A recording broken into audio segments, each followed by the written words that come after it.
হাইকমিশনের মাধ্যমে নরিনকে বলেছে যে ইন্ডিয়া যাওয়ার জন্য। দেশবাবু আদালতে যে কথাটা আপনারা বলেছেন যে আলামতগুলি কোথাও ফেলে দিয়েছেন, এই কথাটা বলেছেন, এটা আমরাও জেনেছি।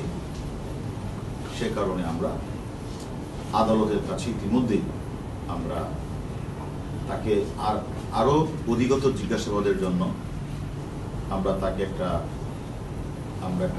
চিঠি দিয়েছি এবং আমরা মনে করেছি যে যেহেতু দেশবাবু এই মোবাইলের ভিতরে অনেকগুলি ডিজিটাল এভিডেন্স আছে, যদিও দুই পক্ষের কথাবার্তার মধ্যে আছে, আমরা এক পক্ষ তো অলরেডি ডিজিটাল মধ্যে পেয়ে গেছি, এবং ওই মোবাইলগুলি থেকে আরো কোনো কিছু আছে কিনা, না হলে উনি কেন কোথাও ফেলে দিলেন।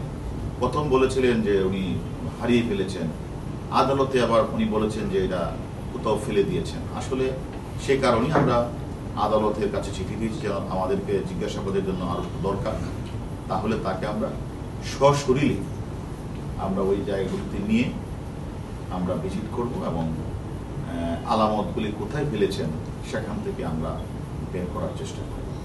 আমরা মনে করি আদালত যদি আমাদেরকে ওই সুযোগটি দেয়, তাহলে আমরা আলামতগুলি, ওই আলামতে ডিজিটাল এভিডেন্স সহ অনেক কিছু থাকতে পারে, সেগুলি আমরা চেক করবো এবং উদ্ধার করার চেষ্টা করবো। আর মিন্টু যে আপনারা রিমান্ড শেষ না হতেই কারাগারে পাঠিয়ে দিয়েছেন, এটা কেন করেছেন? মানে এটা কি কোনো চাপে পড়ে, না আসলে আসলে এখানে আইনের কোনো ব্যত্যয় হয় না।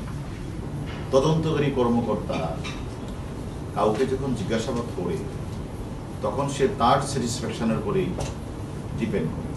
এখন একজন ব্যক্তিকে রিমান্ডে আনার পরে তদন্তকারী কর্মকর্তা যদি মনে করে তার যা যা জিজ্ঞাসাবাদ করা দরকার সেটা সে জিজ্ঞাসাবাদ করে, যদি মনে করে যে তার আপাতত দৃষ্টিতে আর তার কোনো জিজ্ঞাসাবাদের প্রয়োজন নেই,